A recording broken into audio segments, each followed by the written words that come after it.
Nice to meet you. Nice to meet you. Yep, Chris is another speaker. Oh, you're another speaker? Yeah. You're up first? You look second. He's second. You're closing us out. I will close this out. Good morning, everyone. Welcome to IT Leaders. My name is Doug Thies. I'm founder of this event. We run it in Indianapolis, Fort Wayne, Louisville, Denver, as of a couple of months ago, and we're getting ready to start in Phoenix, and there's probably a couple of more happening beyond that. What are we? Who are we? Why are we here? This meeting was designed for managers and directors in staff IT positions, the people who are promoted from fabulous individual contributors to some level of incompetence as a leader. Few of us get leadership training these days. It's very uncommon. HR teaches us how to fire people. They don't teach us how to keep them. So that's why we're here today, so you can hear other people's leadership journeys. Breakfast and networking is what we just did, and now we're going to hear a couple of leadership speakers after announcements. If you like what you see here, please talk about it on your social media posts. If you're a LinkedIn person, please take a couple of pictures, email them to me.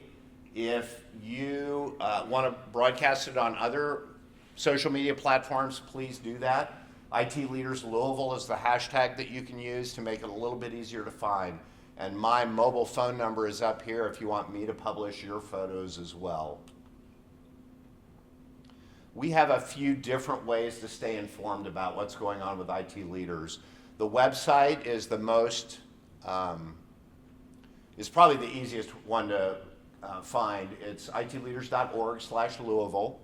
We also have a LinkedIn company page called IT Leaders Louisville. So I always refer to that when I'm posting on social media. Many of you heard about this on social media, so it's a good tactic that we use to get the word out.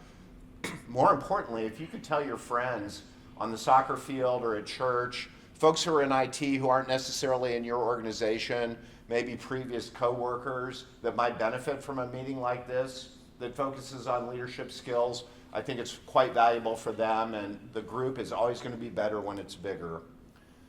There is also a community, IT Leaders community. There is a LinkedIn group where you can communicate with each other.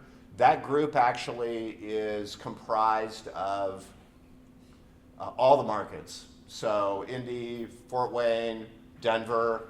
It's a great way to talk about vendors or strategies or anything you might do to communicate with other directors and managers and VPs and CIOs that you'd like to crowdsource maybe an opinion or a strategy.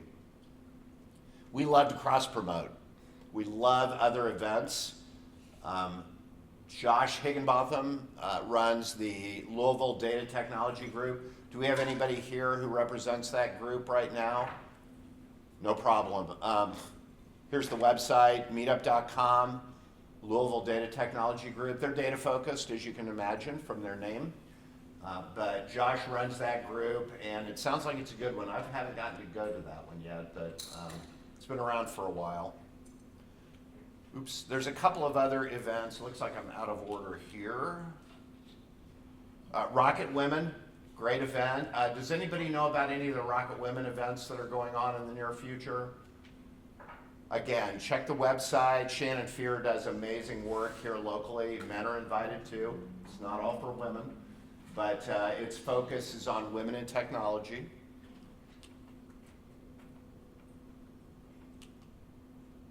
Louisville Microsoft User Group. What do you got, Leah? Yeah, we are meeting, what is the last Friday of September? I should know it off the top of my head. Quick, August 30th. I know what month it is. We are meeting about hypervisors. So if you've heard of a company and its name rhymes with VMware and you're having problems with them, you're not alone. Come to our support group. We're going to talk about what it looks like to revisit your hypervisor strategy. If you want to do that, send your IT people. This is a technical presentation. So 11:30, Friday, August 30th, at the Foundation for Healthy Kentucky, which is next door to Mirazon. So if you have questions about that event, come see me afterwards and I will share the materials. And then we're meeting in September. the last Friday of September, and we're going to talk about Windows Server 2025, new features. So if you've got server administrators, virtualization admins, whatever, this is for them. Excellent, thank you. LoopMug is a great group. I've only had the good fortune to attend once, but I like the content. It's extremely well attended. Yeah. Been doing it for a long time. I really like that. Yeah, it's really cool. Yeah. We do videos of these events. Matt, do you have another event? In October, there's the Louisville Metro InfoSec Conference. If you guys need CPEs, there'll be 6 of those there, and it's a great community on the security side. Louisville Metro InfoSec? Conference, yeah, put on by the ISSA chapter here. ISSA chapter, that's one of the security organizations that's nationwide. Any other events that we should talk about that the group would benefit from knowing? Go ahead. Yes, so we have another meetup group. It's called the Derby DevOps for Louisville. We're just getting together, having some beers, talking about networking and Derby DevOps as DevOps is in a community here. Pretty low key. Our second event is tomorrow at the Melwood Arts Center. There's a little brewery in there. It's 6 o'clock, and we'll be talking about Azure and access management. So a little bit of high level, not so much technical, so feel free to come and enjoy. Say Derby DevOps 3 times real fast. I got one. Go ahead. We have an event with TALK, Technology Association of Louisville, Kentucky, Yeah. part of TechNet. It's coming up August 22nd through the 23rd. It's TechFest event, and you can find it online at techfestlou.com. techfestlou.com. TALK does a lot of events. You should keep track of what they're doing. I like the work that they do. Anyone else? There's also the Louisville IT Symposium is on August 21st. I'll be here. I'll be at that one too. I'll yeah. see you there. Yeah. It looks like it's at the Louisville Marriott East. I believe it starts 8:30. I think so, yeah. So should be a good event. Yeah, we do the Indy one. My company Expedient does the Indy one. We've been the title sponsor. I really like the Louisville event too. It's a great one-day event to get a lot of content. Anybody else? Hack Red, the security convention is in October. The class, October 25th, 26th. yeah. First day will be at Churchill Downs. Second day will be at JCTCS downtown. So it's opposite of last year. They did the classes first last year and then the event afterwards. Either way, First day is at Churchill Downs. it's a JCC and a Churchill Downs, yeah. Okay, all right, great. And Hack Red is what you should Google to find it online? Yeah. Very technical. All over LinkedIn, okay. What else? Any others? This is awesome. Okay, great. If you like these events and you'd like to catch up on the material that's covered, or you want to see what's happened in the other markets, Expedient, youtube.com/expedient/videos is where we take Eric's amazing work on video and publish. We also pry the information out of these videos. We pry the audio information, there it is, into a podcast called IT Leaders. And you can search IT Leaders, or this link will take you to the Transistor website, which actually lets you pick the podcast aggregator of your choice. I use this all the time. I loop back on the talks when I'm in the car, and then I can go grab the video if there's a slide or something that I want to keep track of. By the way, both presentations that you hear today will be emailed to you as PDFs next week, so you'll be able to see the information that you hear about today and refer back to it. Did you have one more thing? Okay, got it. All right, this is your part of the meeting. I want to hear about those of you who have open positions in your organization, and if you're looking for your next opportunity, we'd like to hear about that. Well, first of all, any open positions in any of your organizations? Jared Kirkwood, Director of Information Services at Boyd Company. We're also known as Boyd Caterpillar. We're looking for a manager of business intelligence. Manager of Business Intelligence at Boyd Cat. Is it on your careers page? It is. Okay, and can they update reach the out to job you? description because I found out it's quite a little bit dated. So if you look at the job description want the real job description, it's going to be reposted. So. Talk to Jared Kirkwood. Who's next? Go ahead, Sarah. My name's Sarah Simon. I work for Heaven Hill Brands, and we have a Director of Technology Services role open it would be a peer of mine working for our CIO. It's a leader who's going to lead the infrastructure, security, and service desk organizations. Wow. And we're looking for somebody who has security background. Great. Thanks, Sarah. Heaven Hill. Who else? Go ahead. DeJuan Haynes, I work for Aegon Transamerica. I have a position opening for a SIM analyst, looking for someone who wants to live in Europe. So it'll be, tried Budapest, it's still posted in Budapest, but the other location is going to be in Edinburgh, Scotland. So, Wow, two cool cities. Wow. Don't know if that's anybody here, but Anybody have some dreams of moving to Europe? Matt. We have a principal architect role. If anybody wants to kind of get into a very forward-leaning organization, if you know somebody that's really looking to stretch their legs in Kubernetes and AWS environments, and send them towards El Toro. I'm Matt Boucher. Thanks, Matt. Anybody else with open positions in their organization? Okay, how about, are you looking? Are you quietly looking and don't want to talk about it? Blink twice. Go ahead. I'm Kyle Way. I may be sitting next to someone that's related to Heaven Hill. I might be rolling out of a role that's similar to the one that you just said. Okay. So I'm director of InfoSec right now. So if you know of anything InfoSec-wise, cybersecurity-wise, send it my way. Great. Thanks, Kyle. Certainly. Thank you. Anyone else looking for their next role? Yeah, so my name's David Francis. I was actually with UCAS for 32 years. I've done pretty much everything infrastructure-wise. My last few years I've focused on business continuity and disaster recovery solutions for malware protection and things of that nature. So currently, been on the bench for 7+ months now, and between me and my wife, it's time to get back into it. So thank you very much. Thank you, David. And thank you, David's wife, for putting him back on the market. My name is Alicia Nunley, and my background is in higher education and technology, and I'm looking to transition into doing tech support and technology training. I did it with students, so I'm looking to try to transition out of education to get into the corporate world to do some technology training or some tech support. So. Thank you, Alicia. Alicia's looking for tech support or services opportunity in IT. Anyone else? Okay, love that part of the meeting. It's always interesting to see what's available and who's looking.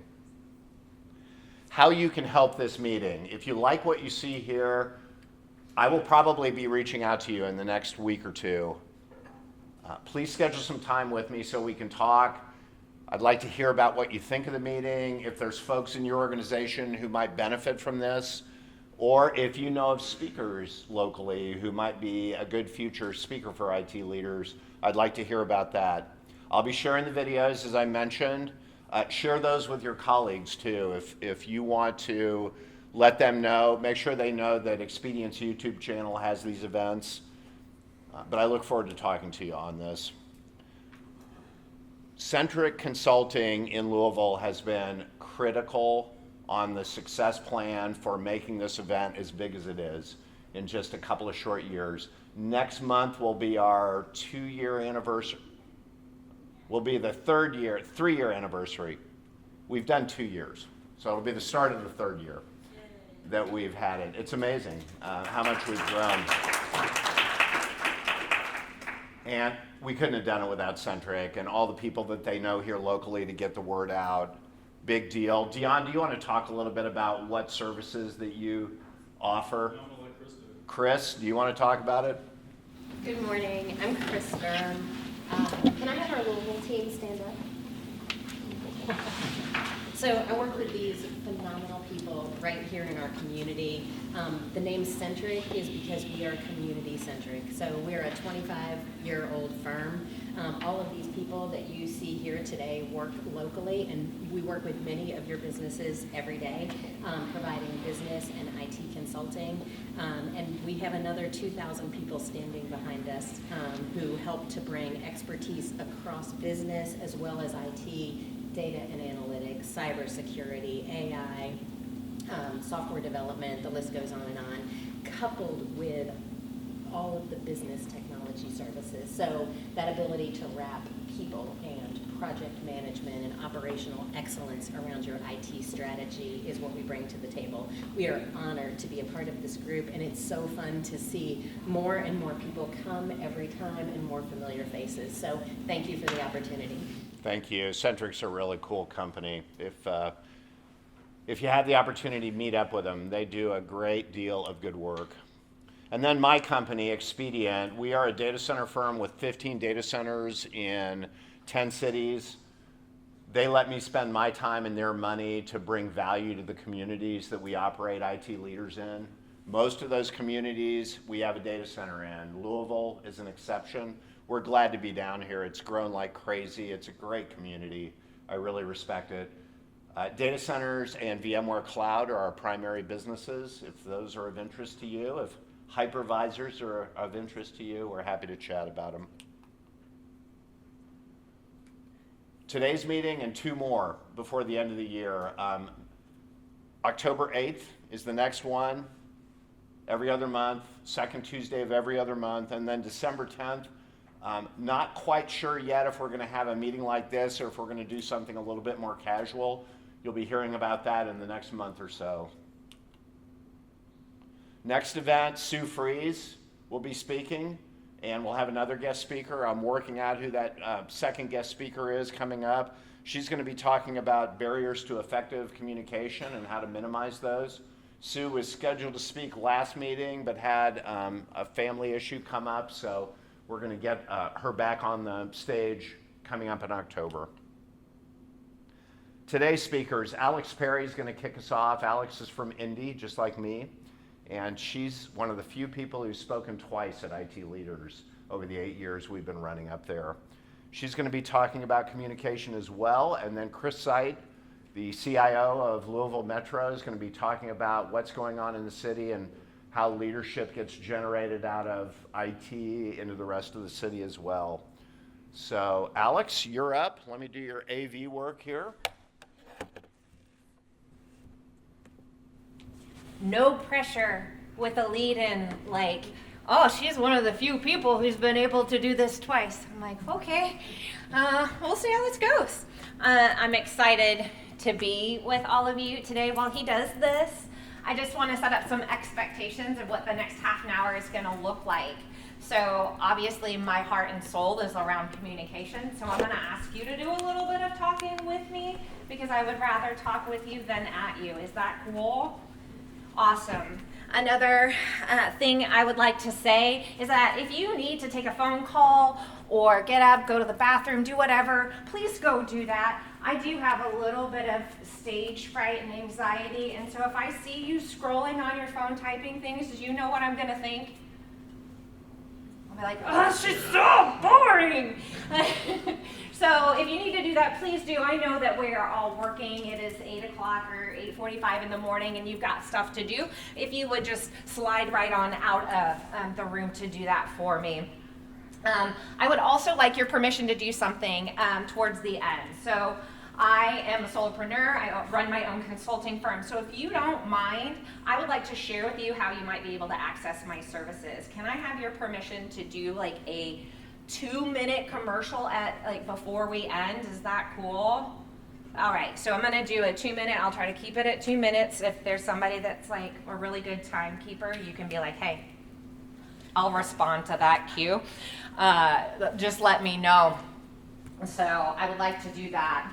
And then otherwise, my intent for today is that you walk away thinking just a little bit differently about communication and hopefully with a strategy that you have either learned before or is new to you that you can walk away and practically apply immediately. Does that sound good? Does that sound reasonable? Awesome. All right. Actually, can I get a louder response? I'm going to do that speaker. Yeah. Thank you. There's physically something about hearing voices in a room that you're like, okay. Like now we've gotten somewhere. We've gotten something, and that is very helpful, at least to me. It may not be to you as a speaker, but it's definitely helpful to me. So here's the next piece. I have this question for you that I would like for you to take the next, 2 or 3 minutes and talk about at your tables. Now you know what's coming after that, is that I'm gonna ask a few tables to share out with me what some of your typical challenges are, some of your strategies around communication. So be prepared, y'all can talk about it. If there's someone at the table that's like, yes, it's me, I'm the one that likes to talk, vote that person in. If you know that you are the person that you do not want to share out loud, then make sure you let your table know that. If you are not part of a table, I recommend that you find some new friends, get involved. And otherwise, I want you to take the next 2 minutes and answer these questions. Are you ready? Let's go.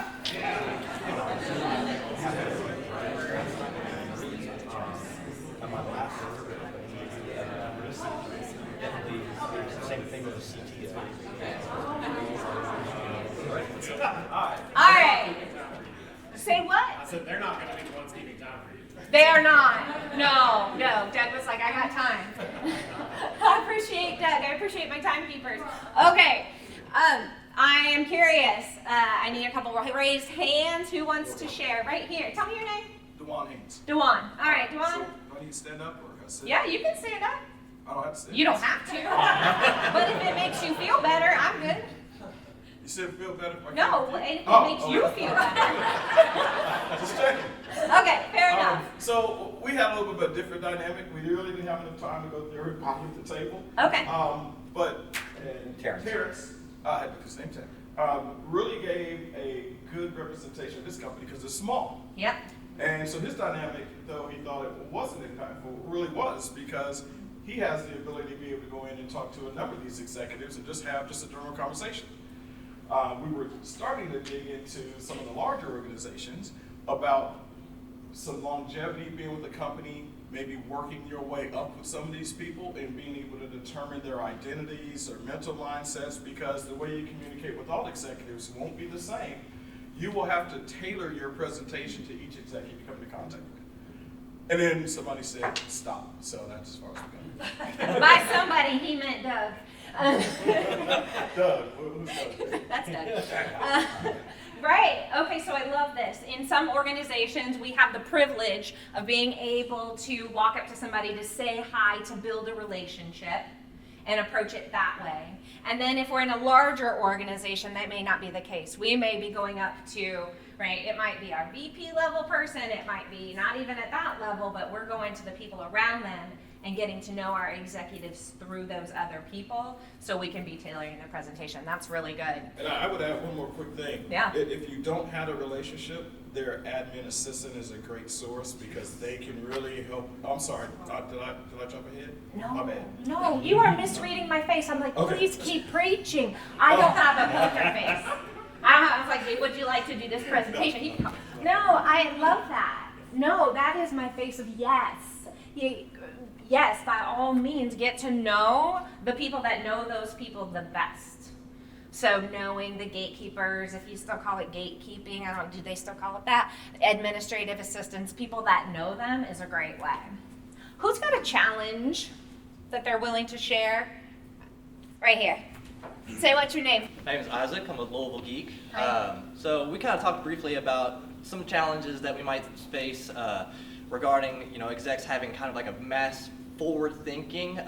We just implemented Culture Index, so we did kind of like a personality, kind of how right person, right seat kind of test and everything. And what we found is that literally all of our directors, all of our executives, all have the forward thinking, like thinking in the future, past tense, or in the future sense, big picture, whereas I'm completely the opposite. I am very in the present, in the now, like to have step by step, kind of how do we get to said goals that are established and everything.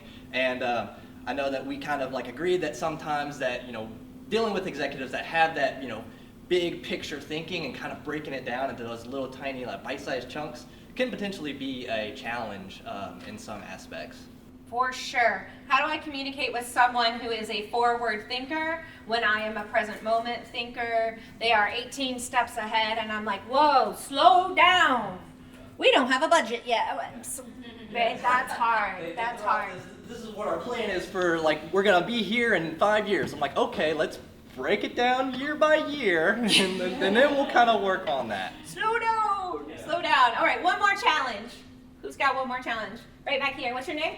Teresa. Teresa. Hi. Yeah, so people that, they're there and you're talking to them and you're listening, but they don't really hear. And so wanting to make sure that we get the hook in there so that they understand and summarize what we really need them to hear and understand. Right. So they are listening. Well, actually, they are hearing, but not necessarily listening.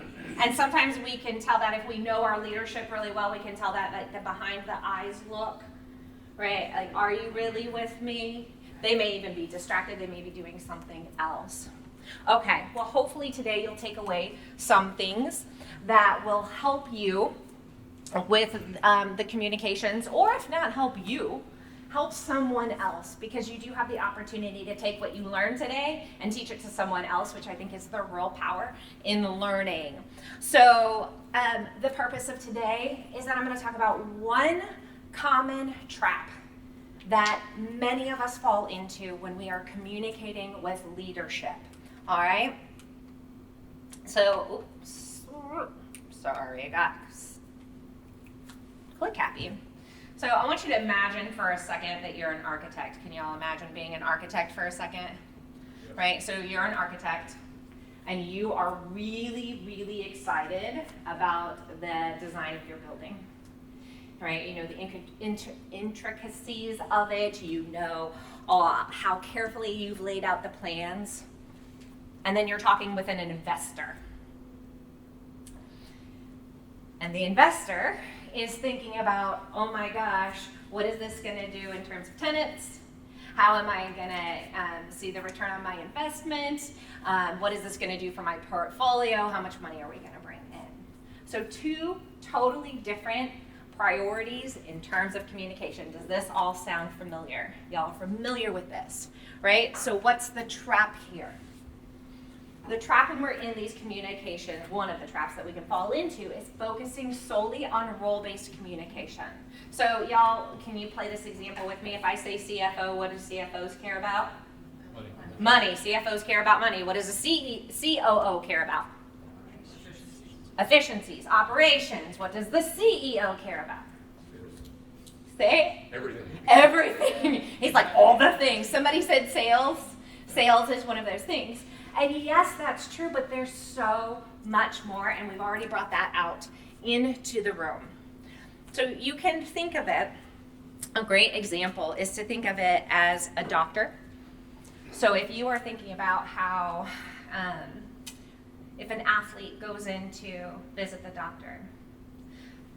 doctor can very easily assume that the athlete is concerned about their injury impacting their physical performance, right? That might be a natural assumption that we make. Would y'all maybe make that assumption? Yes. Right. Athlete, they've got their foot is broken. This is really important. So the physician creates a plan, says we're going to get this foot fixed so we can get you back on the road. But then what did the physician miss? If the physician is not careful and doesn't think through communicating with this athlete, thinking about them more than just, right, one component, just that foot that's keeping them from running, that physician misses a critical aspect, which this athlete is worried about their mental health.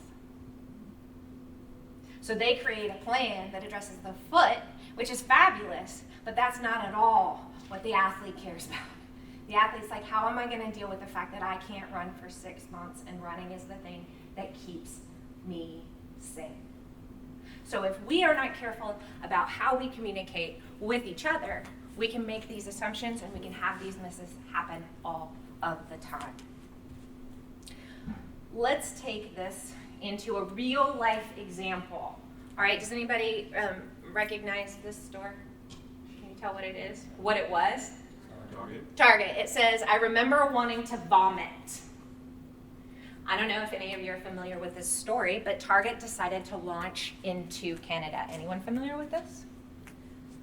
Target decides to launch into Canada. They had a very aggressive plan to open 133 stores in Canada. This is considered to be an epic failure in terms of leadership versus IT. So what happened? IT was tasked with coming up with implementing a new ERP system. Y'all know ERP system? I don't have to explain that acronym, thank goodness, right? So side tip, always explain your acronyms because not everybody knows what they are. So they were tasked with doing this. And there were multiple errors all along the way. First was data entry errors with this system. Data entry errors to the level of implementing inventory in inches versus centimeters. Oh, what did that do? Right? So it interrupted supply chain. It made the stocks, the shelves were not stocked. There were items missing. All right. Next thing that happened, because of same issue that you were talking about, let's go. Staff was not properly trained on the ERP system. What happens when a staff is not properly trained on a system? They don't use it. They use it wrong. They're falling apart. They're falling apart within the stores. Then you probably get that whole well, this is a management issue, right? So they start to do that weird talking about your business and not a positive way in front of customers. Ew, yuck, that's terrible, right? So they had that happen. Then they had misaligned expectations, right? So we have a deadline. We got to get it out. And IT knew that deadline was not reasonable, rational, or even implementable in a way. Now, I wasn't there for the conversations, but it sounds like it didn't get communicated clearly, and we pushed ahead and went forward. Sound familiar? There were also risks that they didn't talk about. So ultimately, what happened? Target made it 2 years in Canada. They lost $2 billion in sales, $2 billion investment, and they ultimately had to close. Considering it one of the biggest and saddest, because who doesn't love Target, saddest things, it's so sad. And it all breaks down to what? What was the biggest issue? Say again? Centimeters. Can I say, are you, at the risk of an inappropriate joke, how American of us? Seriously, right? Those little details, right, that super duper matter, that kind of miscommunication, it all boils down to communication. And so ultimately, if we had had the better conversations, maybe we could have prevented this. But the biggest loss was the loss of trust between the two systems, right? So we have leadership, we have IT, and now nobody trusts anybody because the project failed in epic proportions. And I'm sure that you all can relate, or I'm sure that many of you can relate to this. Can y'all relate to this? It's a thing. So what are, right, it's like you're on a ship, right? In the ship, you are literally in the middle of a storm. And you've got one team that is focused on the operations. We got to keep the ship afloat. We got to keep the ship afloat. We got to keep the ship afloat. And the other side of the team is morale is down. People are scared. People are scared. People are scared.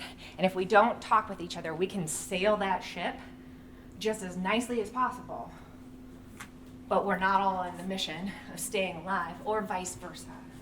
Right? And it takes two, but I'm talking to you guys today, so I have to give you something to use, right?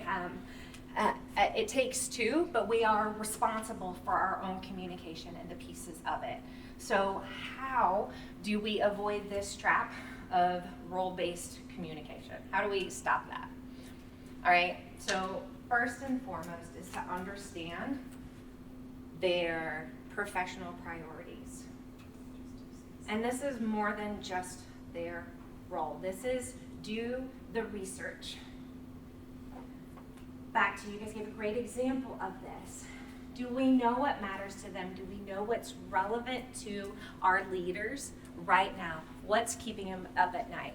So for example, if I'm talking with a CFO who's under the gun to cut costs, I want to be talking with them about how my solution is going to help them save money. What are their challenges? What are their goals? What are their recent focus areas? And recent focus areas being highly important, because if we're not in that current moment, back to your, like, what are they thinking about? If they're thinking about 5 years down the road, it's our job to be thinking about, all right, well, here, yeah, I see that you're thinking 5 years down the road. Let me help you come back here and show you how this step is going to help us get to that point. So understanding and having those conversations.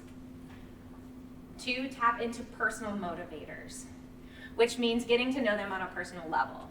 Now, let me not confuse this, because oftentimes when we start talking about personal level, people think, do I really need to know what your kids' names are, how many dogs you have, or, right, all of that. I think it's great if you can know that, but more importantly, what is driving them? What drives them in the business? What provides them with meaning in their current role? So let me give you an example. I work with a CFO, and he is super passionate about sustainability. So that is outside, like that sounds, it's a tiny step outside. But if I can take a solution and show how that solution applies not just to the business as a whole, but to his interest in sustainability, boom, now I've got him listening. So, you'll have to forgive me for not remembering your name, but when you talked about having someone not listen to you, right? Not really listen to you, is, are we talking in a way that grabs their attention? I start talking about sustainability and they're like, ooh, I care about sustainability. That matters to me. Let's talk about sustainability. Now I'm talking to their interest level. All right? And the third is to communicate with empathy, right? So this is where we've done all the work that we just did to understand where they're coming from, and then some strategy. And what I find particularly helpful when we're having conversations, because these conversations are not always easy, is to have a little framework that helps us. Doesn't take long, but it can help you communicate more effectively with the person in front of you. And that's what, why, impact. Are y'all familiar with the what, why, impact model? Like framework for a conversation? If you're not, write this down. Because you can use this in a meeting, you can use this in a presentation, you can use this in lots of different scenarios, but it's super helpful. What are we there to talk about? If you all have ever walked into a meeting, have you ever walked into a meeting and be like, what are we doing here? Happens. So if you want to show the empathetic response, is to make sure you're the person that says, what are we here to talk about? Now, sometimes that gives people the heebie-jeebies, because they're like, oh, I can't do that, because that person, right, he's the CIO, he surely knows what we're here to talk about. And he's like, I don't know what we're here to talk about, because I had 17 other meetings, and I am just sliding in by the skin of my teeth, and it'll actually really help me if you tell me what we're here to talk about. That will be so helpful to me. You will win brownie points, be the person that says what we're here to talk about. So it could be a problem, an outcome, it could be a project, it could be lots of things, but label it, say it out loud. Then the why. Why does it matter to them, not to us? Now this is hard, because oftentimes we are looking at things from our own perspective, and I can articulate why something matters to me, but I need to know why it matters to you. Back to my CFO, this is gonna help you with sustainability. Back to our example of, right, 5 years out down the road. Here, this is the first step to that 5-year down the road plan, but you've got to be able to say it. You've got to be able to say that. Why does it matter to the leader, to the business, and then you? It does matter to you. It's not that you're not important, but if we're going to frame it in an empathetic way, this is how we do it. And then there's the impact. So what's the impact of this? What's it going to do? And that could be from a positive standpoint, like if we take this step, it's going to get us there. Or it could be the back to target, if we launch now, this will fail. And boy, oh boy, Chris and I were talking about this earlier, having those conversations isn't easy, but it's essential. So being able to articulate the impact in a really short period of time is going to benefit. All right. My final example is to think about this like chess instead of checkers. In checkers, when you're playing checkers, all the pieces go one way. But in chess, each individual piece has its own role, its own responsibilities, and moves a certain way. The same is true for our leadership. Now, don't get me wrong, like people are not pieces that we play around, right? But when we understand how they move, when we understand how other people think, and we understand what matters to them, then we can create some real impact. I told you I was going to give a commercial. Are y'all ready for that? So my mission is to help people say what they need and want to say. I work with leaders across all levels in developing their communication skills, everything from presentations to one-on-one conversations. I am launching a cohort. This is a Communicate with Confidence cohort that I've done multiple times. It's a virtual cohort. It launches in September. If you would like to learn more about it, if you are passionate about communication or know someone that is, please, please, please talk to me before you leave today, and I can tell you some more information. I'd love to have you be a part of that. If all else, stay in touch with me. This is a link to my email newsletter. I promise you it's not spam. I promise you I write it every week. You can ask my husband, he's the one that edits it, so if you find a typo, it's on him. Shots fired. What'd you say? I said shots fired. Shots fired. He's not here. That's not fair. But it comes out every Friday. I would love to have you join with me. I share insights and upcoming events, so please, please, please do that. Now, before we go, I said I wanted you all to have an opportunity to talk. So I would love to take the next 2 minutes and just hear what you're taking away from today. Anybody willing to share? Right here. Tell me your name. I'm Matt Fouché. Hi, Matt. Hi. I've really struggled. I'm actually going to kind of flip one of these lessons around. I've really struggled with one of my analysts that it really struggles with context switching. So she'll come in hot, knowing that like I'm in her brain. Yep. And so using the what-why impact framework is going to hopefully be another tool we can use to help our communication. Yeah, I love that. So she comes in hot. You want to help steer the conversation. I just need to know where we are. What technology are we talking about? Yeah, what are we? Help! Help! What are we here to do? 2 more, please. I think I'm Kyle Lake. Hi, Kyle. One thing I'm taking away is like go into the conversation knowing what they're looking for out of it, because often we would lead a conversation in relation to our aspect, what we need out of it, not what they're trying to get out of it. So that's something that I took away is being aware. Yeah, what do they need? Yep. And maybe they need to be stopped, or maybe they need, right, a tool, maybe they need help. And how can you help them do that? I love it. One more, please. Right here. Hi. Yeah, great. Sorry. Did I point high? In the brown sweater. Well, first of all, thank you for that presentation. It was phenomenal. And I like the structure of it and the simplicity of your slides. I think it was really helpful. Thanks.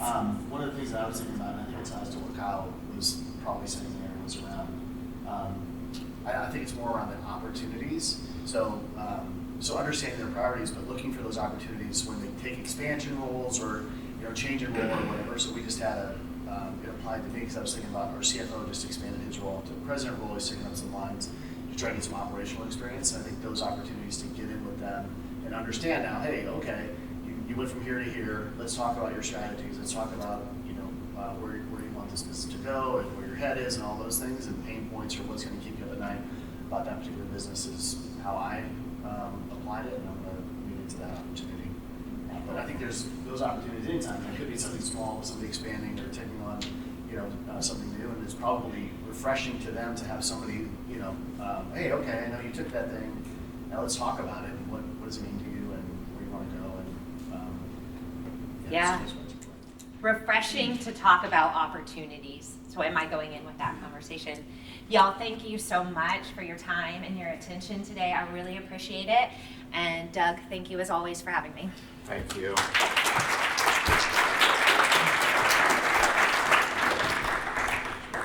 Well, good morning, everybody. I'll catch us up here on time. So, make sure this clicker is working correctly. Loosen up behind the wheel. Okay. In the interim, I'll go ahead and get the intros out of the way. So, for those that don't know me, I know there's several friendly faces in the room here that I've known for a while. My name is Chris Sight. I'm the Executive Director and CIO for the City of Louisville. It's a job that I've held for almost 7 years now, but I've been with the city government going on 22 years. And I'll get to my origin story there in a minute. A little bit about me. I'm from Louisville, yes. I probably won't tell you where I went to high school because that's one of my security challenge questions. But it was in the Highlands, if that gives away the location. My wife, Shannon, we've been married for 22 years. I've known her for 32 years now. We went to high school together. And so my two kids on the picture here are Mason and Finn. Mason just graduated from Atherton, and Finn is a rising 8th grader that just started school. So looking forward to going through high school again next year.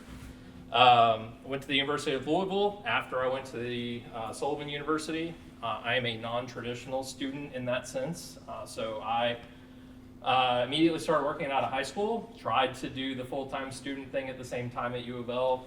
That ended probably how you think it would. And so just kind of, let education go to the side at first, focused on my work, and went to work for the city of Louisville in 2002 as a police dispatcher. So if you called 911 anywhere from 2002 to 2007, it's likely that you talked to me at some point. Now, not a lot of people call 911. That's not something that people do for fun. Well, some people do it for fun, but not as often as you would think. So not only did I answer 911 calls, but I worked the police radios and sent officers all over the community, making sure that we were responsive to the needs of the citizens of Louisville. I'm also a very vocal U of L fan, so if you follow social media, you'll see that my feed is full of technology and interesting information and U of L sports. So if you're a UK fan, I've probably engaged with you at some point.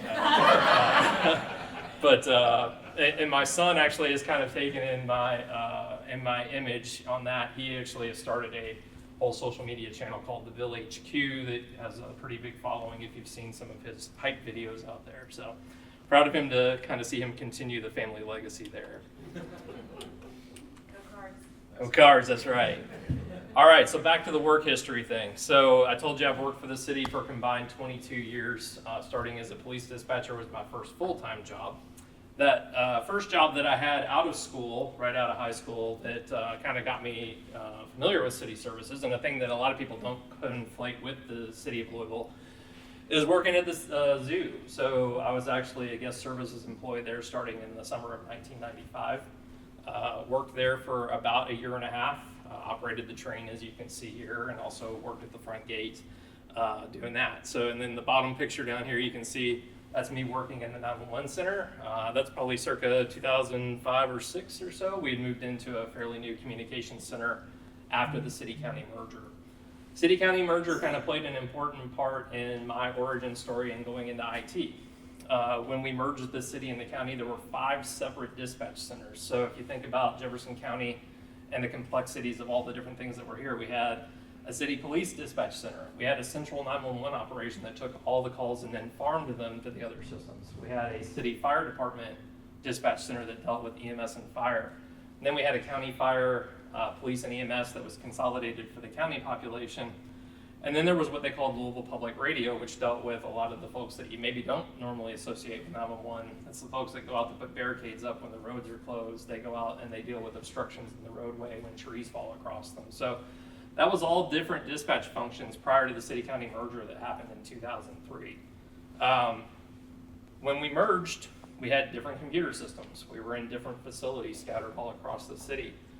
And so in 2004, they kicked off a project to consolidate all of those functions. That was one of the beauties of having a merged government was, hey, we don't have to have 5 dispatch centers, we can have one. You can have one director running that instead of 5 separate ones, and you kind of get some cost efficiencies from that. So with our dispatch center, we had to build a new computer-aided dispatch program. It's very complex. You're dealing with, we now have 11 suburban fire districts, Anchorage, Middletown, Oklahoma. You're probably familiar with a lot of them. And then we have the old city of Louisville Fire Department. And they all have areas that they're responsible for responding to. So building out all those response plans for people to go to the right place at the right time with the right apparatus for the right type of run took a lot of effort. I was the young kid at the time, 22 years ago, and so I got pulled into that project as the quality assurance tester, I'll call it at the time. Didn't really have that title back 20 years ago, but to make sure that the system that they were building would meet the needs of the dispatchers coming out of the operation that I had previously been in. So the city dispatch system that I worked on initially was an IBM mainframe driven system. It had the same 140 character text limit that Twitter had until just last year. And so you had to kind of be very concise with what you typed into that system, because as soon as you got to 140 characters, it started writing over what you had done a little while back. And if an officer's chasing somebody down the street and you're turning down alleys and streets and giving descriptions of suspects, you've got to be very good at being able to repeat that information back as a dispatcher. So there was no mouse. It was a monochrome screen. Had green on it. That was pretty much all you had to look at. It's probably about a 12-inch monitor to look at for the dispatch system at the time. And we were moving to a Windows-based solution. I mean, it's 2004. IBM mainframes aren't really the thing that we're rolling out at that point. If you had them, you probably still are keeping them alive today. But we made the decision to kind of go forward with a new solution. So we had to sit there and test every function key and every little nuanced thing that would go with making sure that that run, as soon as somebody called, made it to the right dispatcher on the right channel so that they would be able to send the police out. My former director over the 911 Center, Debbie Fox, she's over at Bellarmine today. She always said, when seconds count, we count seconds. So one of our big KPIs was how fast can we get that call into the system and over to the dispatcher so that we've got a response on the way to them.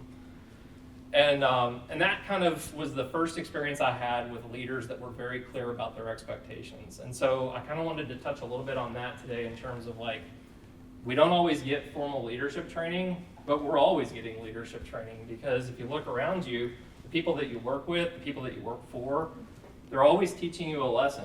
That can be a good lesson, that can be a bad lesson, right? Everybody here's probably had a really great boss that they would unflinchingly work and do whatever they needed them to. And you probably had that one that you go home at the end of the day and you want to quit. And I've had both through my career with the city. I've had the honor of having some really great people in my career, like Debbie. Doug Hamilton, who many of you probably have heard the name at some point in time, was a great leader within the city. He had a combined 50 plus years of government service, serving as a police chief, director of 911, and ultimately as a chief reporting to the mayor over all of public safety. So having those folks in your life can have a big influence on you. And I just wanted to kind of point that out.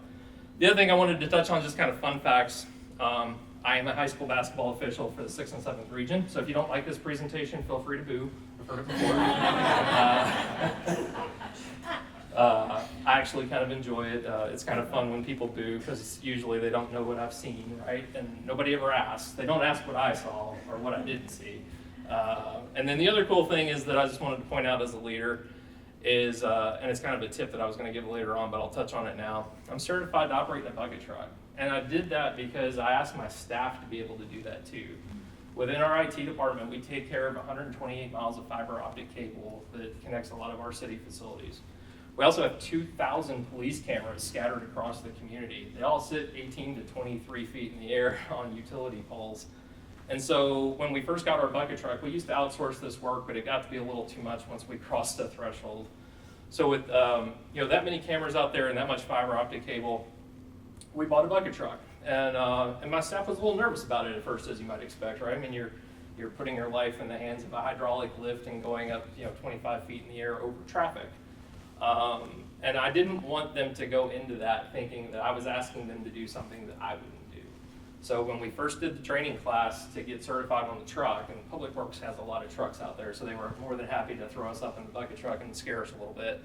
But I wanted to be able to lead from out front, right? I wanted to be able to say, hey, I'll go first. So this picture was the day that we got trained on the truck. It was the first one in it, and I went out in the field with the guys after we got cleared on it and did some work on the cameras. And I think that kind of sets the tone as a leader for what people expect you to do, right? It's like, hey, I'm not afraid to roll my sleeves up and get dirty. When we had the pandemic hit in 2020, one of the things that we did is we ordered a ton of laptops. City government prior to the pandemic, we didn't have remote work. If we did, it was a handful of people that could do it one day a week at best. And in March of 2020, that all changed. And so we ordered 2,400 laptops for our workforce for people that could go home. And there's a lot of people that can't. We still have to have people in the jail. We still have to have people on the fire apparatus. We still have to have police officers in their cars. But for those office employees, we didn't really have a great plan in place. So guys, I unloaded 2,400 laptops with my team off of semis because that's a lot of computers. And again, I say that as a leader. One of the things that I think has gotten to our success in terms of retention, we're a government, right? We don't pay what the private sector does. We often are poached for higher paying opportunities. But I think one of the things that we do is we have a job with some purpose, right? So you look around the community here and our work is everywhere. And this is going to kind of touch on that. There are 41 separate city departments. Many of them you're probably familiar with. I just talked about police and fire and EMS and 911. Public Works is a big one. The Parking Authority, code enforcement. Things that you might not think of, the Bell of Louisville. That's a city agency. So we have 2 floating offices that we deal with as the city IT department. They're on the river and they float up and down, and when the river floods, we have to be able to keep them connected. The Louisville Zoo, I touched on that. That was kind of my origin story. Public art. So we're doing a lot of work with public art right now. We're building them a new website. I think that announcement's coming next week, so I hope they don't get mad that I'm announcing that a little early. You'll be able to look around at all the different public art, the statues, the murals, and all that, and see kind of where those came from and their backstory, and really kind of dive into that. Well, that's a big technology project for us. We're trying to get them onto a system that allows the public to be able to engage with that. We have 6,000 people in our organization. There are 780,000 people that reside within Jefferson County that we consider our customers, right? So everybody here pays either occupational taxes or property taxes or some other form of tax that funds the city's operations. We have 200 buildings. That's anything from golf course pro shops. If you've been to Seneca Golf Course, that's one of our connected facilities, all the way to 6 or 8 story office buildings full of employees. A lot of our buildings are old. We deal with historic buildings like Metro Hall that are approaching 200 years old. Running cabling in those and providing Wi-Fi can be a real challenge for that. So Louisville's a strong mayor council form of government, originally formed in 1778. And I say that because changing the trajectory of an organization that has existed for almost 250 years can be incredibly difficult. We have a lot of things that are ingrained in the way that Louisville's always done it. And so I'll focus on the things that we can change here in a few minutes. We have 26 council members. So imagine your board of directors or your elected board at your organization and how many people are on it. It's usually not that many. So we have not only a mayor that we have to keep up with, but we have 26 council members that represent each about 14,000 to 18,000 residents of Louisville and their different geographic areas. There are currently 5 deputy mayors across our organization. I report up to one of the 5 that deals with central operations. Our budget's $1.2 billion a year. That would put us in the the Inc. 5000, about midway up the list. So we're a pretty large organization. Our IT budget is $30.5 million. It's not quite as much as it probably needs to be, but we're working on that. We have roughly 75 to 1 in terms of end users that we provide support for IT staff. So we're incredibly outmanned. We launched $90 million in new software over the last 2 years. So we went live on an ERP and an HCM and a new police records management system and a new dispatch system, all sorts of things. So doing a lot of big project work there. I put this slide up here to kind of show where the money goes. This is all public safety. So half of what you will pay in taxes goes directly to those public safety agencies.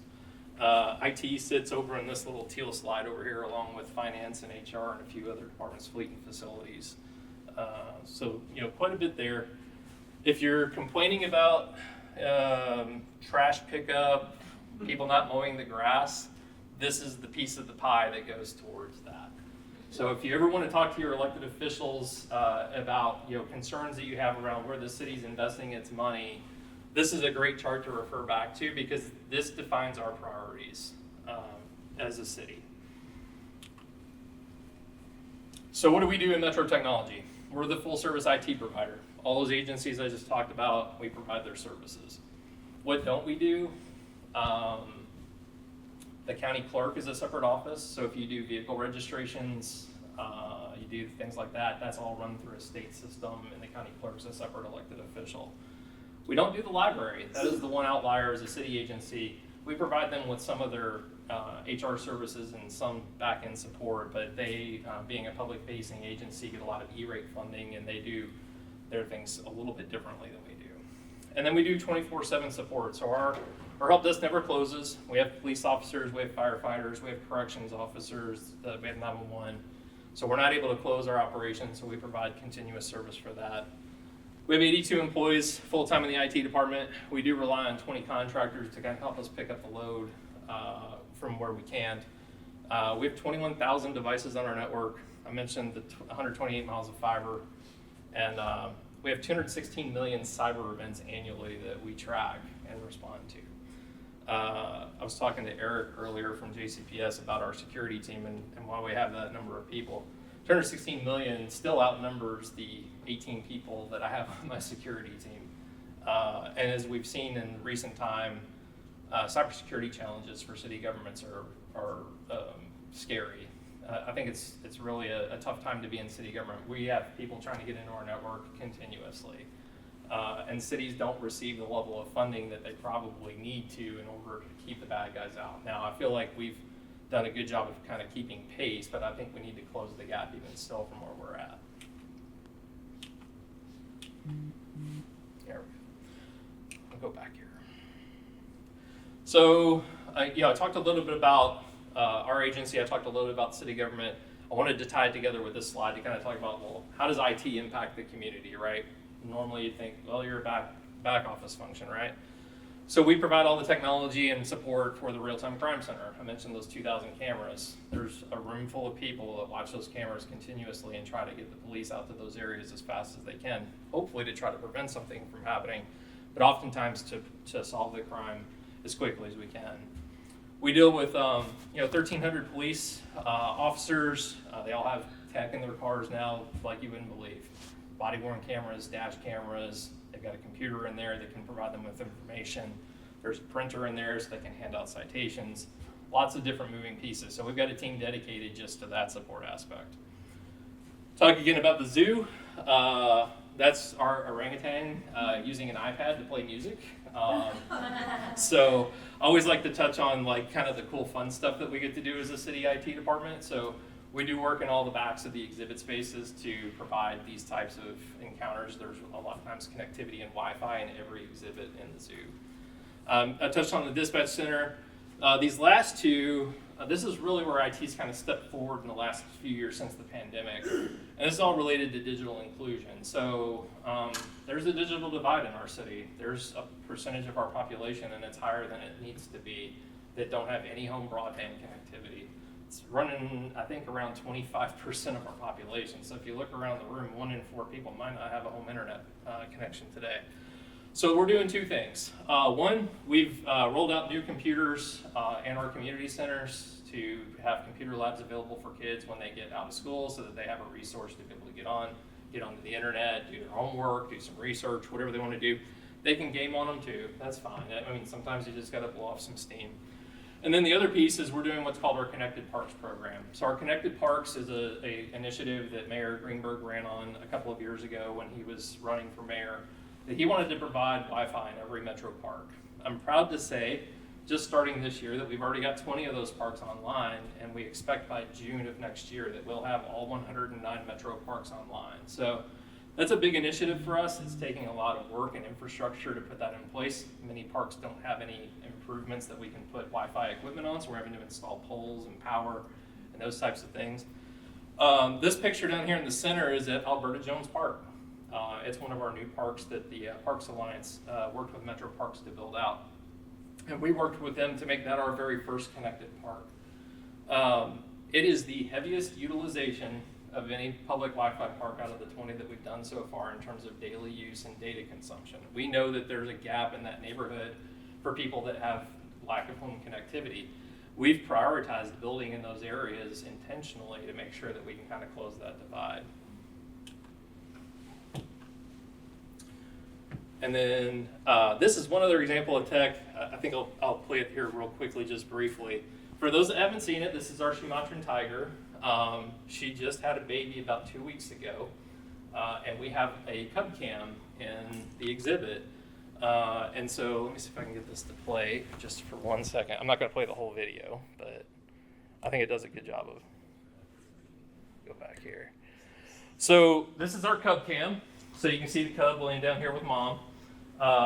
We put cameras in exhibits like this. The giraffe just had a baby that they announced, I think, yesterday morning. It actually happened a couple days ago. We got to watch, and they'll put a calf cam out there for the giraffe here soon. But we're really excited to be able to do work like this, to be able to have educational experiences for the public, and to have these cameras in place so that people can see kind of what's going on in the background of their zoo.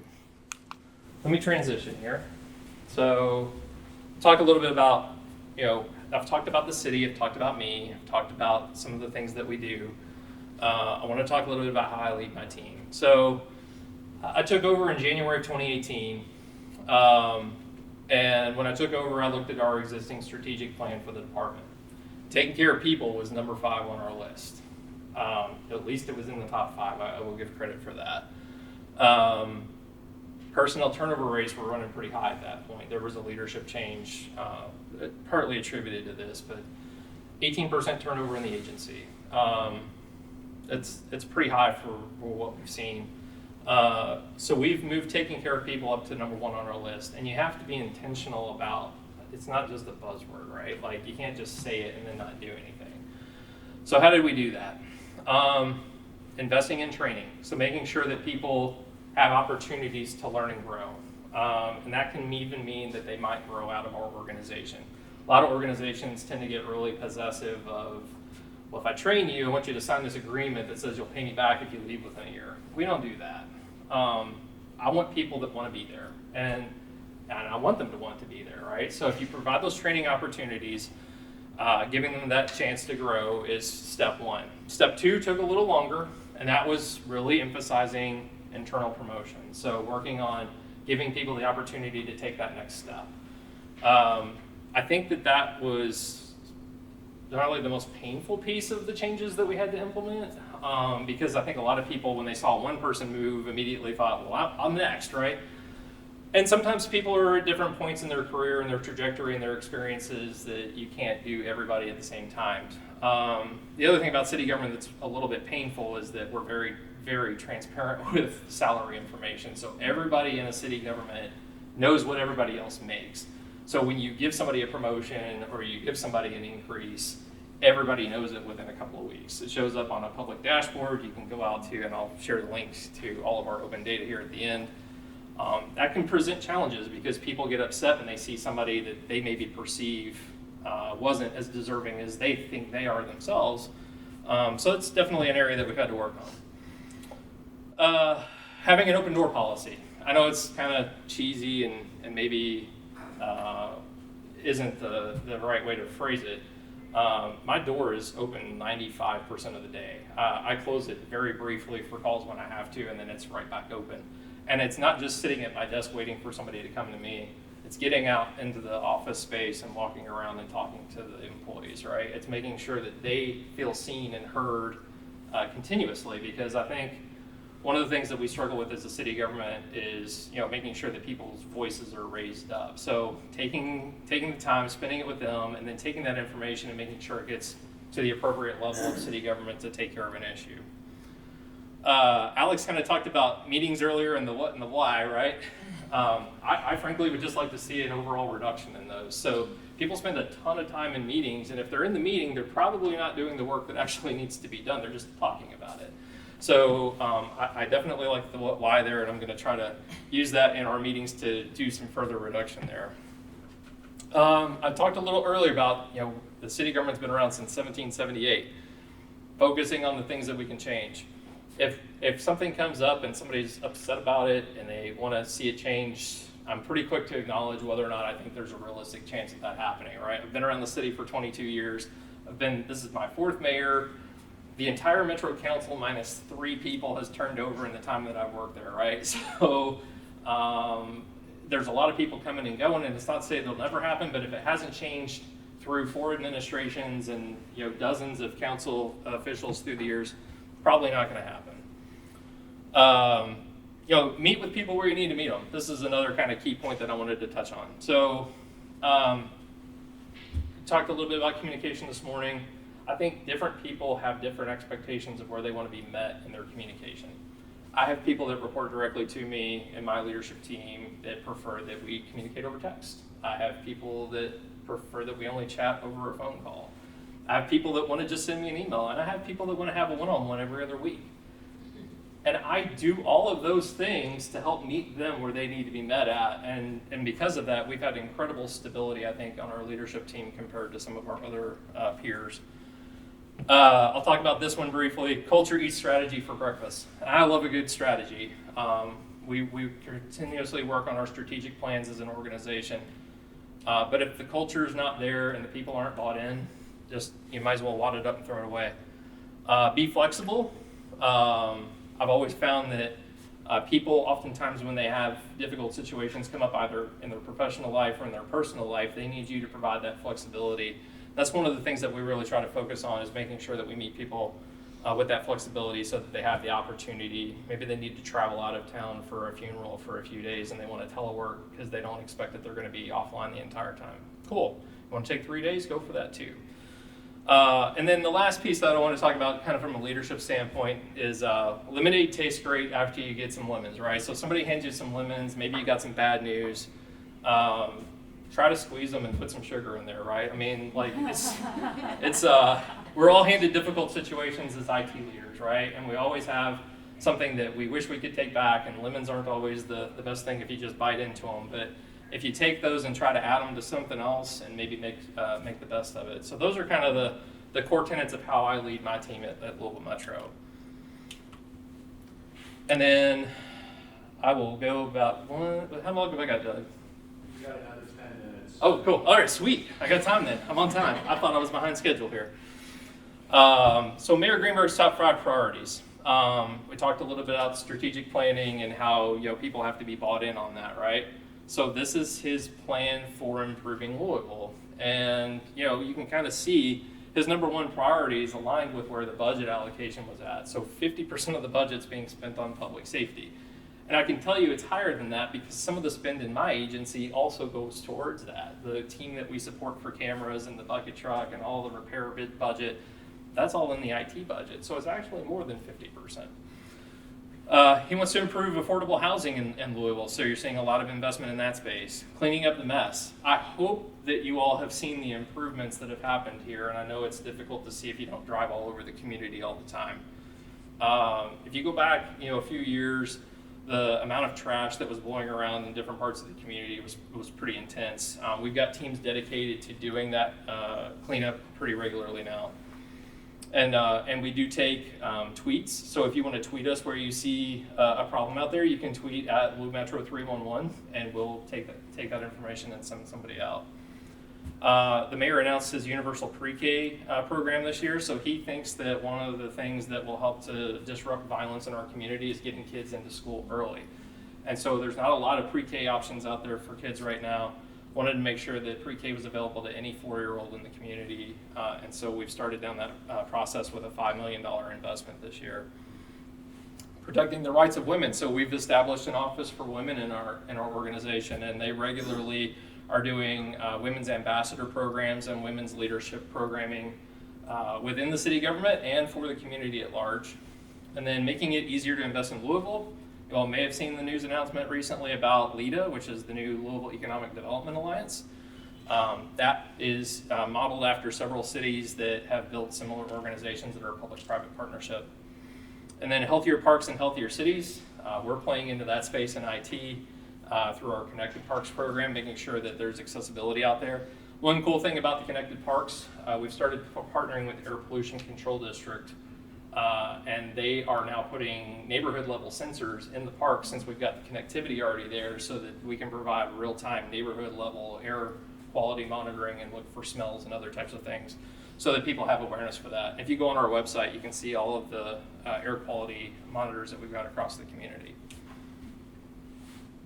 So we have a lot of challenges. I touched a little bit about salaries. We had a compensation study completed last year. It showed that a lot of our staff are underpaid by up to 30% versus the market. Despite that, we had 7% turnover last year. So we've been able to stem that tide. And I think part of that's because we have some work that provides some purpose. So at the end of the day, you're giving back to the community that you live in, that you work in.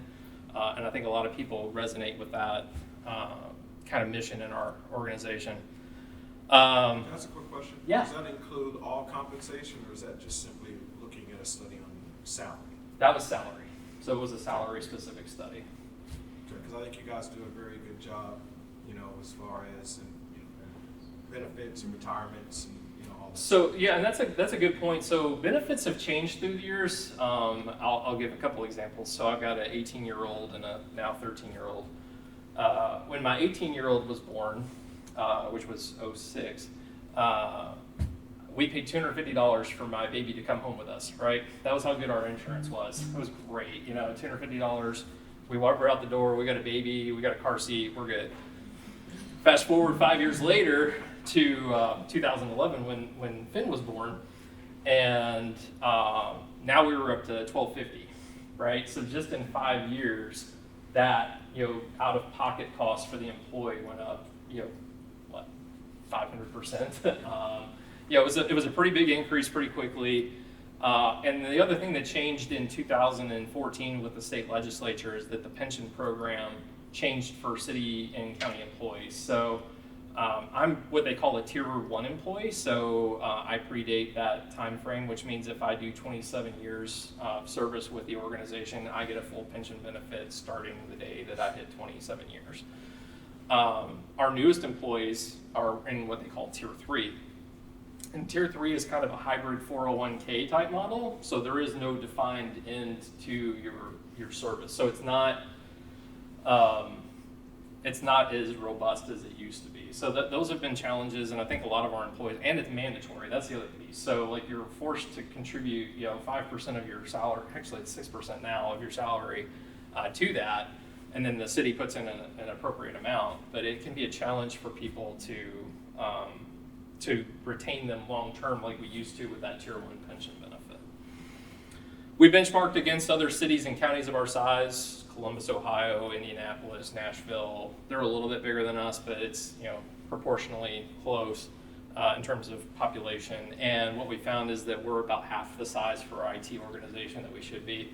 That's a recurring theme. You'll see a lot of that. I think one of the things that I worry about most with my team is burnout and just the number of projects, the volume of work. It's things that we're trying to get better, and we do try to supplement where we can. Other challenges: vendors that sell government software are terrible. And I don't say that lightly. I don't. So and I'll just we use Workday for our HCM and our ERP, right? We use real tools that a lot of other organizations in this room are probably using. But there's not a lot of businesses that sell permitting software, right? There's not a lot of businesses that sell licensing software that you get a license to open a liquor store, right? Those are very government focused, and there's just not a lot of players in the space. And so we've really kind of struggled finding the right partners in those spaces. So if you've ever had a bad experience with city government, I'll attribute a lot of that to the fact that we don't have a lot of choices unless we just want to develop our own, and we don't have a development team today that could take on that work. Having 41 departments and 41 different lines of business, You've seen the variety of stuff that we do here. Competing interests. Who goes first? Who goes 41st? Somebody's going to be last on the priority list. So that's a thing that we continuously struggle with. And I talked about the bad guys and their interest in our data. If you've kept up with the City of Columbus hack that just happened a couple of weeks ago, that's 6.5 terabytes of really sensitive data exported out of their network. And they've already released 3 of it online, and police officers in Columbus are already having people open bank accounts in their name and everything else. Class action lawsuit against the city government. If you want to know stuff keeps me up at night, there you go.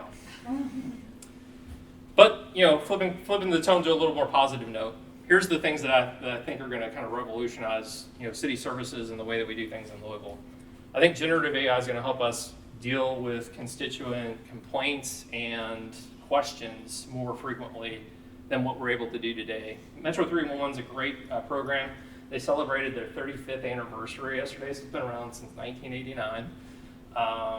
And it's a great product, but sometimes you got to sit on hold for 30 minutes. I'd like to see us get better at that by having online chatbots or Gen AI that can answer your question off of our very robust knowledge database.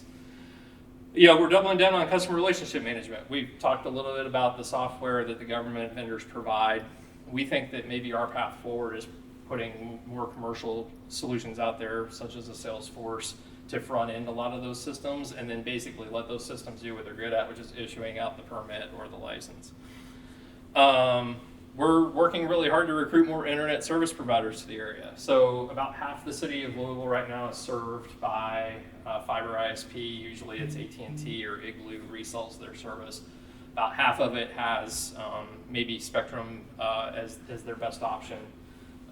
There'll be more news coming on this later this month, so I'll just leave it at that. And then focusing on cybersecurity. We've talked about our challenges. We're adding 2 new positions later this year. I didn't announce them this morning, but we will be looking to recruit a red team member for our team, and we'll also be looking for a threat intelligence person to work across the community to talk with organizations like your all's to understand the threats that we're seeing and share that information across a broader audience. And with that, I've got 2 QR codes up here. The left one takes you to our city website. It's your city website. Tons of information out there. The second one over here is a fairly new thing for us. We just did it a couple of years ago. It's our open data portal. So I mentioned you can look up city salaries.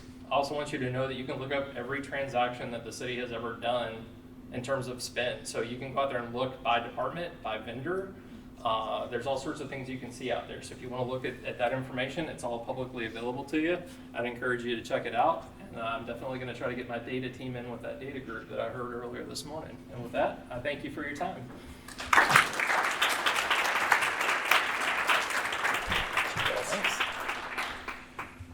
Thanks to Yum Brands for hosting us and giving us this facility to use month in and month out for all these years. Thanks to you, Alex, and you, Chris, for presenting and helping us on our leadership journeys. And thanks to every one of you for attending. Spread the word. We look forward to seeing you again in a couple of months. Thank you.